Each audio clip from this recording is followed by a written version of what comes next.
Quisiera invitarle a que abran su Biblia en el libro de Marcos. Bendecimos cada hermano, cada visita en este día. Día de bendición, donde Dios nos bendice con toda bendición del cielo. Amén. El libro de Marcos, capítulo 13.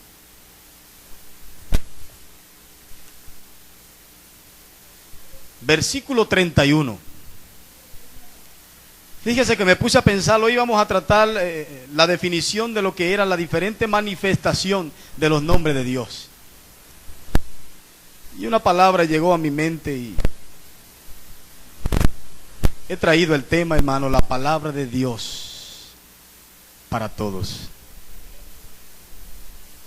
Si Él se manifestó en todos estos nombres en el Antiguo Testamento, hay un legado para cada uno de nosotros en esta generación.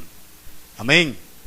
En el siglo XXI, la generación sobreviviente de este siglo, hay palabra de Dios para cada uno de nosotros. Marcos 13, versículo 31. Leemos en nombre del Padre, del Hijo y del Espíritu Santo. Amén. El cielo, ¿cómo dice?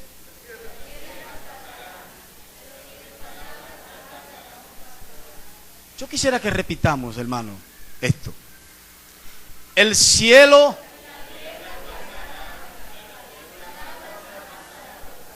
Isaías 48 dice: se seca la hierba, pero la palabra de Dios permanece para siempre. Señor, gracias por tu palabra, porque ella tiene carácter de permanencia, Señor, no solamente en nosotros, más allá de nosotros. Amén. Amén. Cambiamos, hermanos, la panorámica de epístolas que teníamos y entramos automáticamente en temas generales que tengan que ver con la Biblia. Pues en nuestro concilio está establecido el mes de septiembre como el mes de la celebración de la Biblia. Celebramos la Biblia en este mes. ¿Cuántos lo sabían?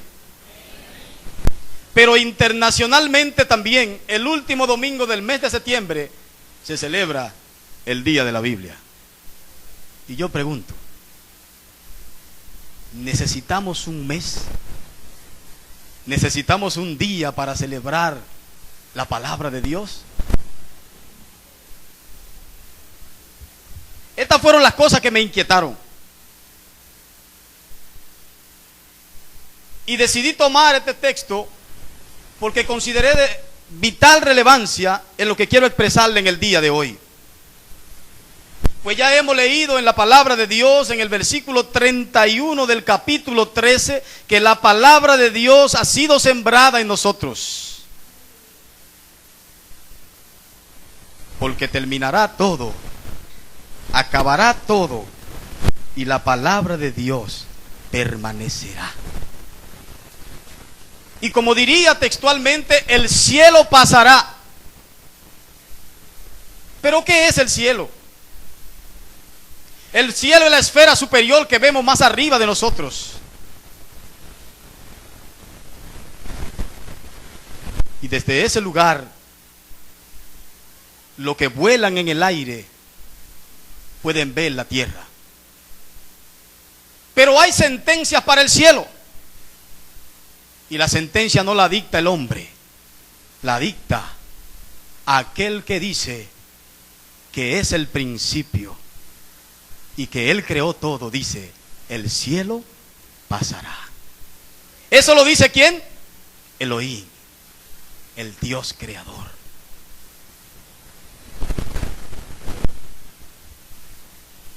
El cielo pasará.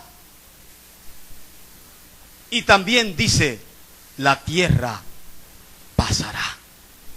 ¿Dónde vivimos los seres humanos? En la tierra.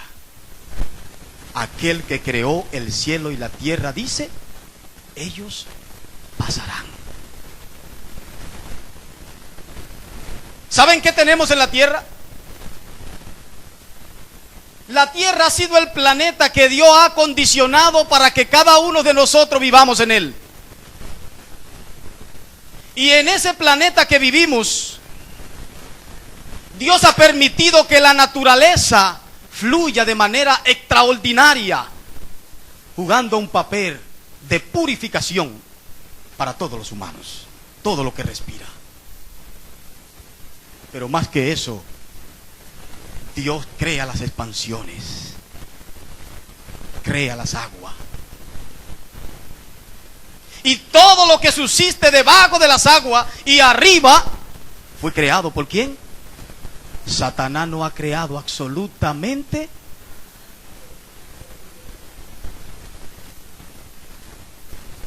los hermosos ríos que disfrutamos en tiempo de calor y las playas no la hizo el hombre.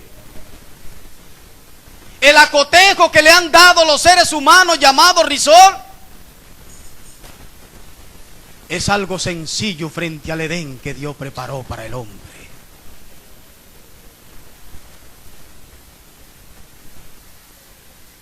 Y todo lo hizo con un propósito. Que esa creación magnífica llamado ser humano se deleite en lo que Él hizo.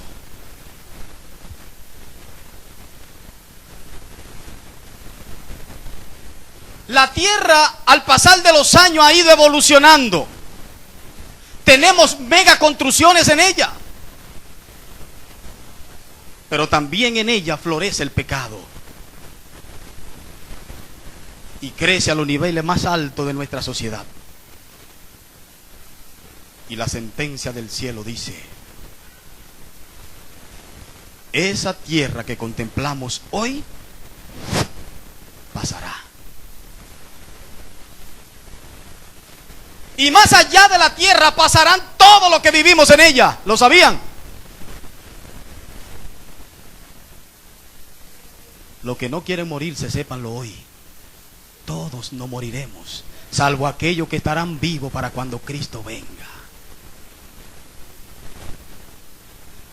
¿Quiénes aman la vida? Nadie quiere morirse.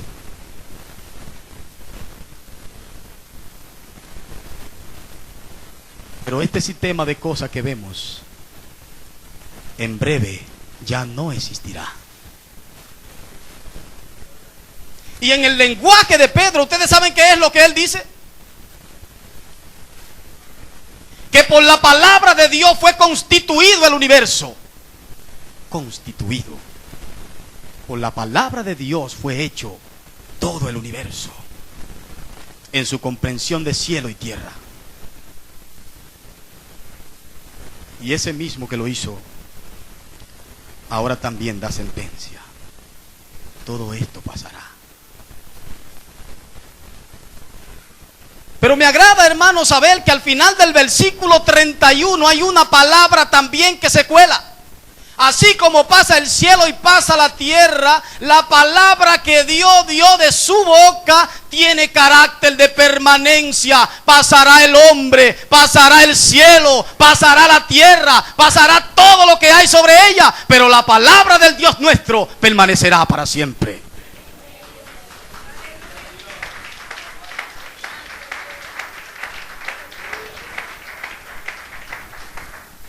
Mis palabras desaparecerán, la suya también, pero la de Él no desaparecerán. Y por ella misma serán juzgados todos los humanos. Ahora bien, también tienen carácter de permanencia aquellos que guardan su palabra. A mí me gusta esta. Yo quisiera invitarlo a que vean el libro de Juan, capítulo 8, versículo 31. Juan 8, 51.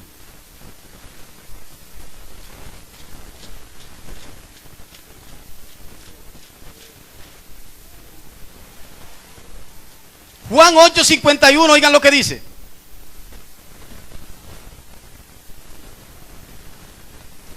Juan 8:51 dice: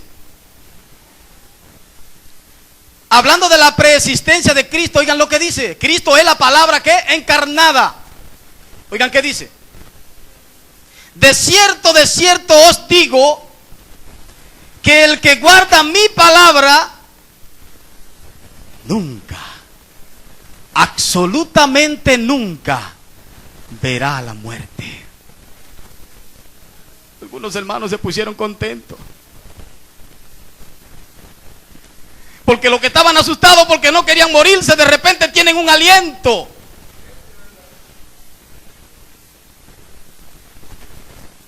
Los que guardan su palabra no verán la muerte jamás. Pero ¿quiénes son los que guardan la palabra de Dios? Eso es lo interesante.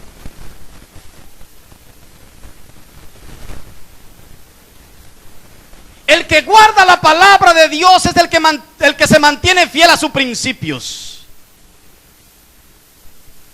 El que guarda la palabra de Dios es el que se conduce por ella. El que guarda la palabra de Dios es el que la respeta. El que guarda la palabra de Dios, entonces, es hijo de Dios.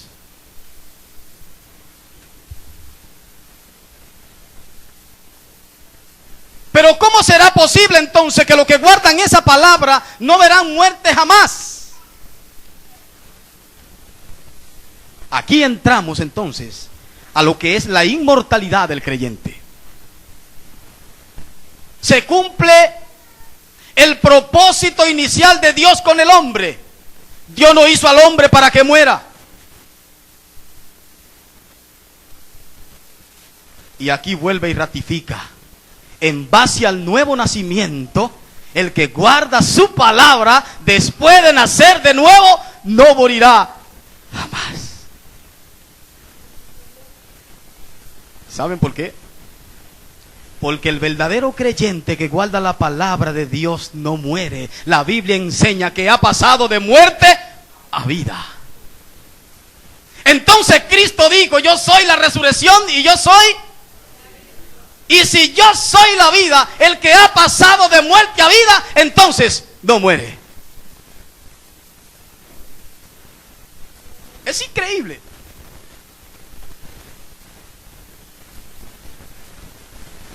En la inmortalidad del creyente hay que contemplar dos espacios. En primer lugar, hay que considerar el carácter. El carácter del creyente que guarda la palabra de Dios es aquel que la ha recibido por fe. Oigan bien. Y que la guarda con toda obediencia. No solo la tiene, la retiene. No es el mero hecho de que tenemos la palabra de Dios, también la retenemos.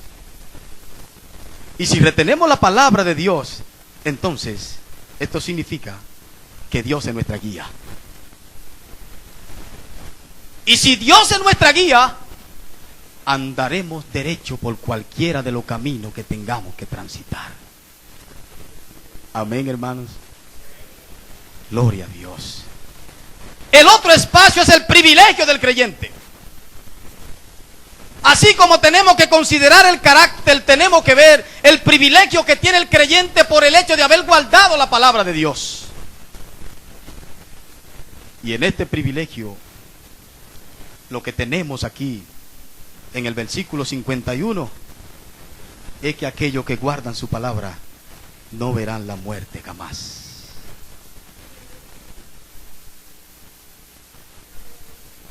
Porque aunque mueren de manera física, viven espiritualmente y no morirán jamás. Y la Biblia nos llama a tener temor de aquel que puede hacer ¿qué?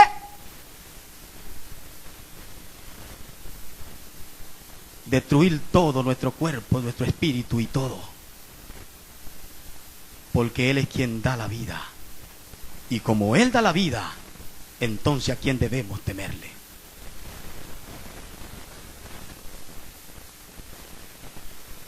No es el mero hecho, hermano, de que simplemente queremos vivir cómodos en un planeta como el que estamos.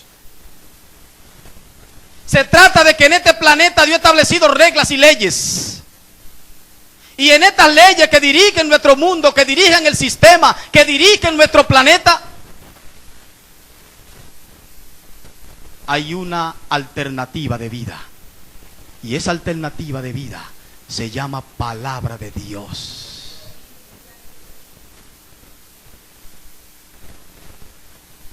Escuché los otros días de alguien que fue dirigido al infierno. A mí siempre me choca esto.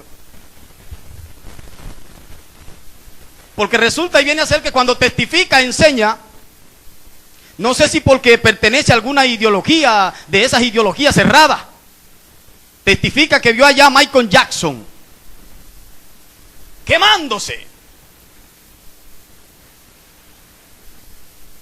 Y vio a una de esas mujeres allá con el cabello alisado quemándose con los rolos y los pies. Yo no entiendo. Y a otra que tenía una minifalda y un pantalón corto, lo vi allá quemándose en el infierno. La gente habla mucha porquería. Que usted la puede inclinar fácilmente a lo que es una corriente ideológica cerrada. Si lo que se predica es una doctrina de pincho y de minifalda y de cosas así, pues entonces es el resultado que verá aún más allá de la vida, en el infierno.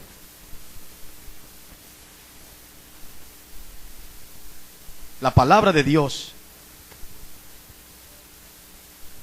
tiene y debe tener en nosotros carácter de permanencia. No podemos negociar la palabra de Dios bajo ninguna circunstancia. Para defender mis principios, para defender mi ideología. Al contrario, palabra de Dios permanece ahí, en el mismo lugar, todo el tiempo. Y continúo, hermano, hablando de los privilegios del creyente. Sobre todo de aquellos que no verán la muerte porque han guardado la palabra de Dios.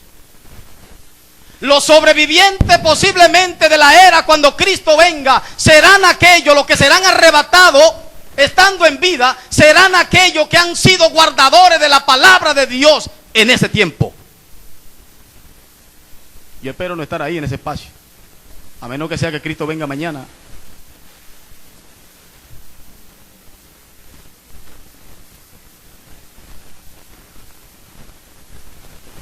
Porque la clave para ir al cielo inclusive se llama guardar la palabra de Dios. Pero ¿cómo puedo yo guardar algo que no estoy trabajando ni estudiando? La Biblia nos enseña que escudriñemos las Escrituras porque a vosotros os parece que en ella, para tener el conocimiento del cielo y la realidad del Dios que se revela en esa palabra, necesariamente tenemos. Y para eso hay que crear hábitos. Y si creamos hábitos, esto significaría entonces que estamos asumiendo un compromiso de creyente que más tarde nos garantizaría que seremos salvos. No como dirían otros, estoy trabajando para ganarme la vida eterna. No, señor, aquí no se trabaja para ganar la vida eterna. El asunto de la vida eterna es de pura gracia, dice Pablo.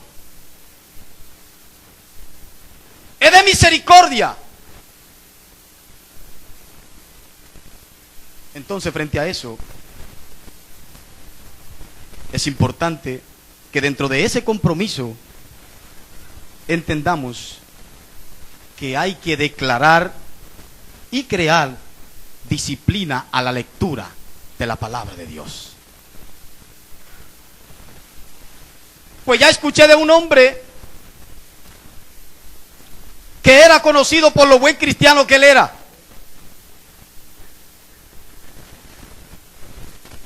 Pero en su calidad de buen creyente tenía una condición.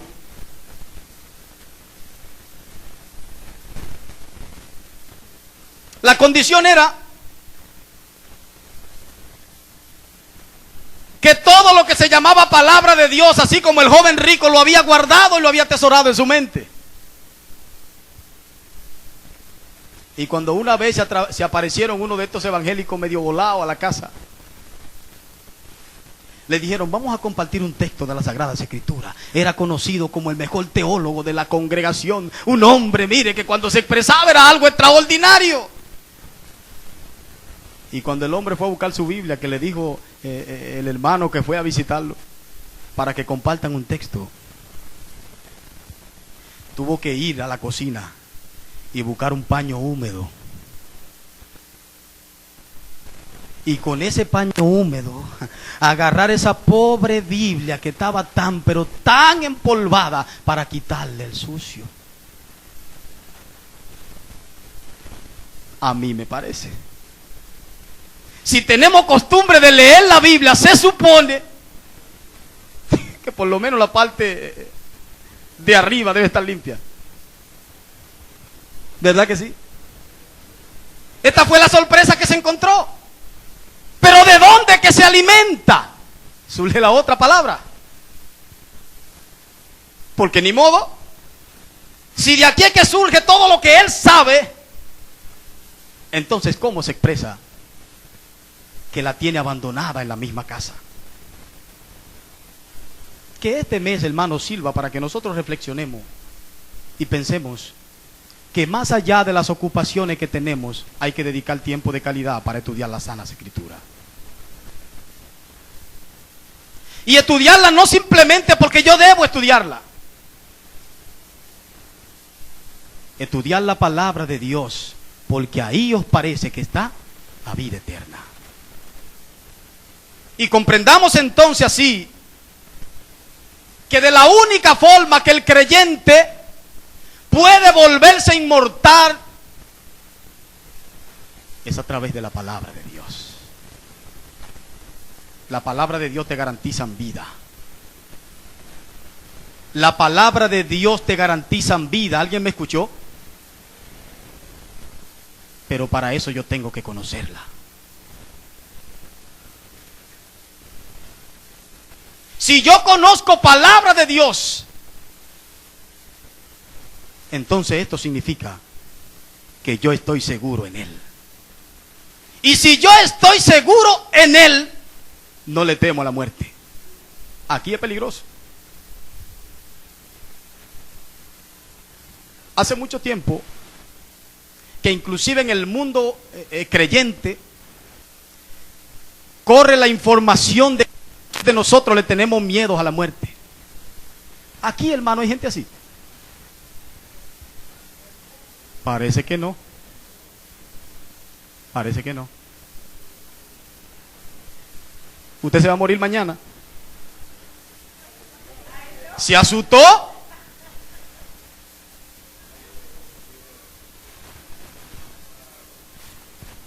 Oiga como dijo, ni Dios lo quiera.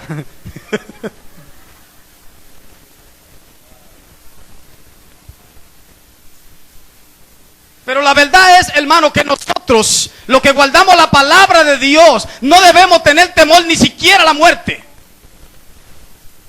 Porque el creyente automáticamente muere, dice la palabra que automáticamente muere, entonces pasó de muerte a vida.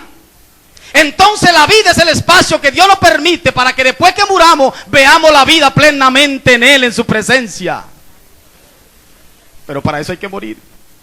Y hay dos formas en las que debemos morir. Cuando venimos a Cristo, decimos que morimos al pecado. Y si morimos al pecado, entonces ya no hacemos lo que antes hacíamos. Porque el que está en Cristo Jesús, entonces dice la Biblia, nueva criatura es. Y las cosas que yo hacía ya con el hombre viejo, entonces ya no las hago ahora. Crucifiqué al pecado y alguien lo hizo por mí en la cruz. Pero cuando muero físicamente, entonces se va a encontrar a un Pablo vehemente que le vas a decir, a mí no me importa si muero. Y si vivo, amén, es una chepa de él. Pero tengan ustedes seguridad que para mí, el apóstol Pablo, el morir no me es nada. Porque mi vida se llama Cristo. Y si yo muero, se llama Cristo. Y por donde quiera que pase la situación, Cristo es mi Rey.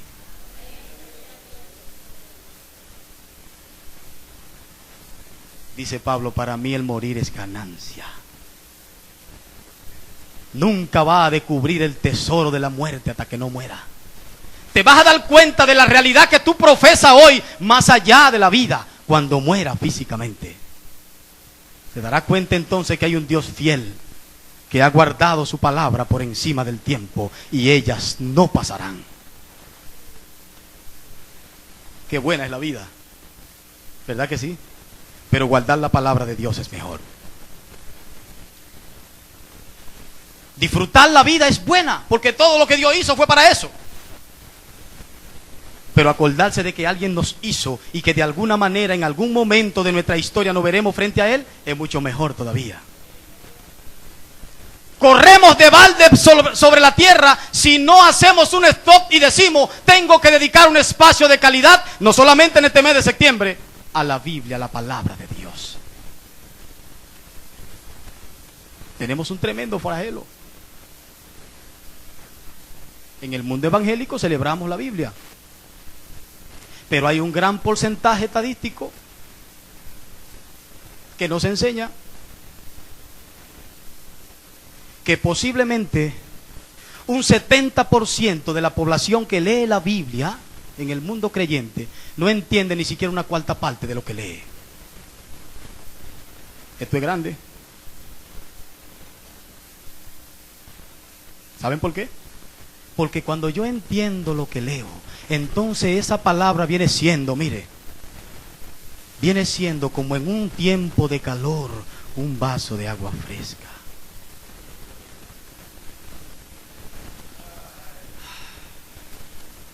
Usted siente cuando baja. Y el resultado de la expresión de la satisfacción de su interior es esta. ¿Es así? La palabra de Dios debe producir resultados iguales.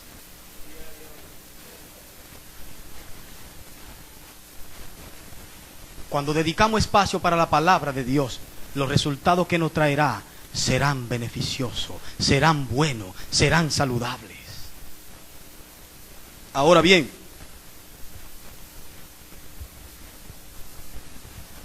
qué bueno que de alguna manera tenga que existir esto de nosotros hacer reflexión sobre la Biblia y sobre su utilidad en este mes. Porque por encima de eso también tenemos que recordar que la Biblia en su contenido fue escrita para que el hombre conozca quién es su creador. Y abarca tres espacios importantes. El primer espacio que abarca la Biblia es el hombre. Dios creó al hombre y nadie más. Si a alguien se le ha ocurrido de que el hombre vino del mono, se equivocó.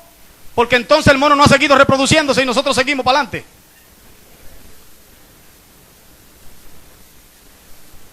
Debió seguir tirando más humanos, así, mitad mono y mitad humano.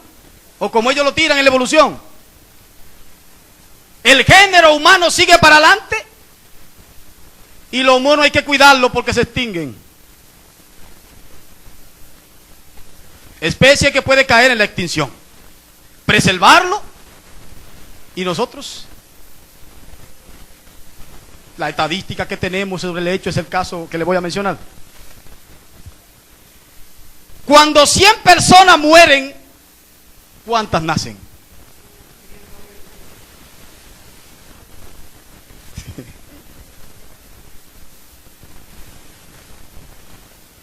Dios creó al hombre. En segundo espacio, contempla la Biblia en todo su contenido la caída del hombre. Aquí no vendemos imágenes de protagonistas o de megas héroes. Porque aquí se destacan, óigame bien, en la palabra de Dios, las debilidades de los hombres más grandes de la Biblia, de la historia bíblica. Y la habla, no como nos la venden en las historias de los libros de texto. Que Juan Pablo Duarte y los 3 héroes de la patria son héroes. No se habla de sus debilidades. Aquí tenemos una diferencia. En la Biblia te va a hablar de la grandeza de un hombre y de una mujer de Dios y de sus grandes debilidades también. ¿Sabe por qué tiene que hacerlo? Porque la misma Biblia nos enseña que Él se perfecciona en nuestras debilidades. Si debilidades tenemos, entonces son importantes porque Él nos fortalece. Él se glorifica en ellas.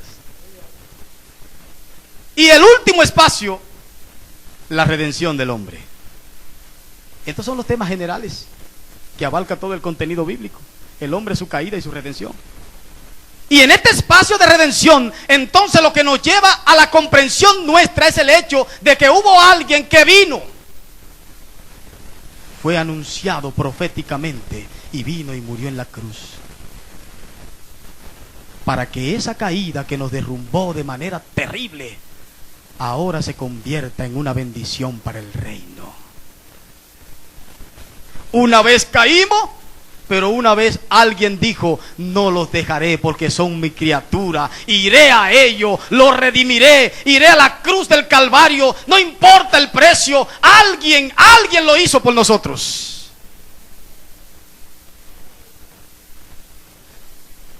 Y si lo hizo,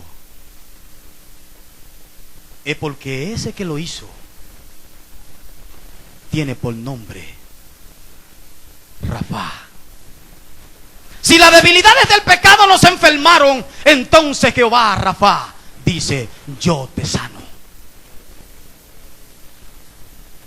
Y si Jehová Rafa nos sana, esto significaría entonces que tendríamos una verdadera comprensión de quién es aquel que hizo el cielo y la tierra. Pero para eso hay que sanar nuestra mente. Porque todavía hay gente que creen que lo que nosotros vemos en materia y el espacio vino de la teoría del Big Bang. Estudien eso.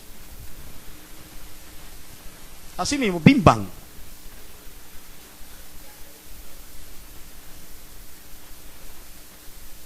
Es que creen mucho. Pero el que estudia la palabra de Dios se va a dar cuenta que no es ningún Big Bang que ha creado, porque la Biblia enseña en el libro de Génesis que en el principio Él creó ¿el qué? Los cielos y la tierra. Nadie más lo hizo.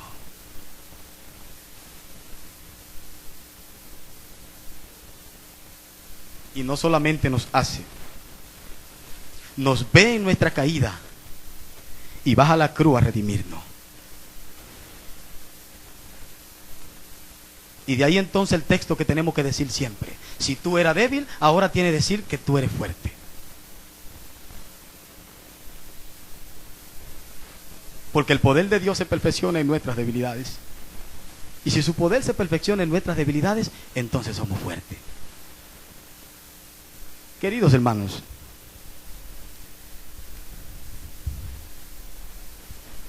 en el día de hoy hemos visto cómo la diferente manifestación de los nombres de Dios jugaban un papel importante en la historia de Israel.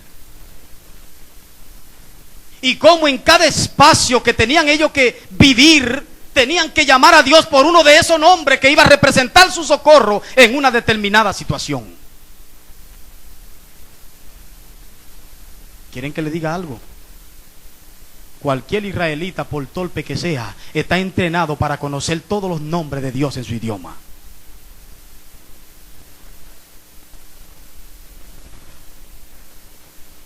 ¿Quiénes son los israelitas? La nación de Israel fue la que tuvo el privilegio de ser el pueblo escogido de Dios.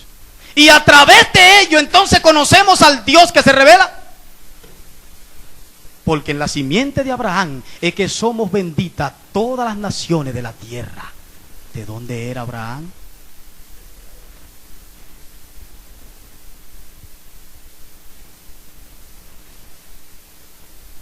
Y en esta consideración, hermanos,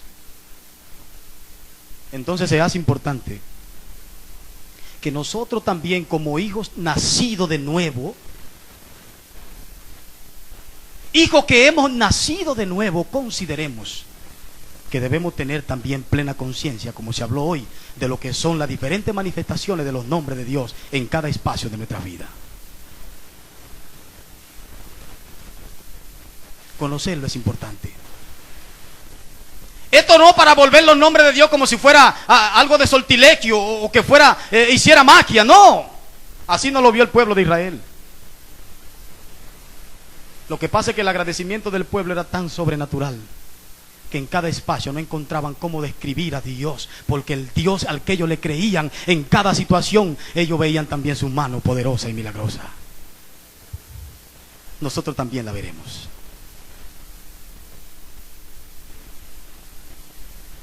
En este espacio de conclusión, solo quiero invitar a la iglesia a que tomemos muy en serio la disciplina de estudiar la Biblia todos los días, a que restauremos el altar familiar, a que creemos espacio con nuestra familia, con nuestros hijos, y que ahí en esa intimidad, así como sacamos espacio para hacer muchas cosas en el diario vivir, saquemos un espacio maravilloso para que la palabra de Dios nos hable a nosotros y a nuestras familias. No le dejemos la formación de nuestra familia al mundo. No le dejemos la formación de nuestra familia a los libros de texto. No le dejemos la formación de nuestra familia a los católicos que intruyen en nuestra sociedad, porque crecen torcidos. Usted tiene la palabra ahí, la palabra de vida, y si la tiene, entonces ella misma te dice que instruya a tus hijos. ¿Para qué? Para que después que aprendan todo el contenido de ella, no se aparten jamás, ni dejen de saber quién es el Dios que se revela en ella. La sociedad de hoy, lamentablemente, no tiene calidad para formarnos con toda moral. Pero la palabra de Dios todavía permanece con toda su moral.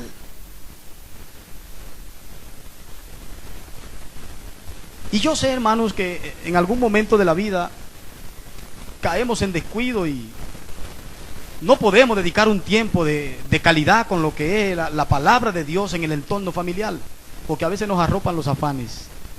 Eso es verdad, eso lo sabemos, y todos caemos en ese espacio. Sin embargo, aun cuando los afanes estén, la palabra de Dios debe ser llevada al seno de nuestros hogares.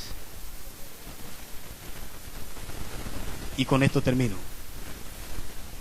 Y más allá de llevarla al seno de nuestros hogares, los vecinos que nos rodean deben saber que existe una familia que le teme a Dios. Cuando ellos sepan que hay una familia que le teme a Dios, entonces cuídese, porque su casa posiblemente se convierta, ¿saben qué? En un consultorio. Y si su casa se convierte en un consultorio, es porque la vecindad ha entendido que lo que usted tiene debe ser transferido a ellos. Y si eso es transferido a ellos, entonces hay una necesidad por la que usted debe luchar en su comunidad. La palabra de Dios va a marcar la diferencia. Dele cabida en su casa. Si la separaron y las Biblias están todavía sucias, límpiela y dígale: yo renuevo mi pacto hoy. Y si renuevo mi pacto hoy, agarro mi trapito, limpio mi Biblia y posiblemente le mande a hacer una mesita como esta para dejarla ahí. No como lo usan aquella persona, hermanos, que la abren en el Salmo 91 y se la ponen de cabecera. No es así. El Salmo 91 se lo ponen de cabecera porque supuestamente lo que dice el Salmo 91 es lo que le va a proteger. ¿Qué es lo que dice el Salmo 91?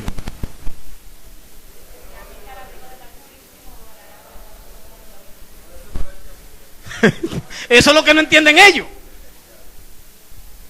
No es que te la ponga en la cabecera, es que hay que habitar, es que hay que guardar la palabra. ¿Comprendimos, hermanos? Que en este espacio de noviembre la palabra de Dios se siembre en nuestra familia. Dios le bendiga a muchos.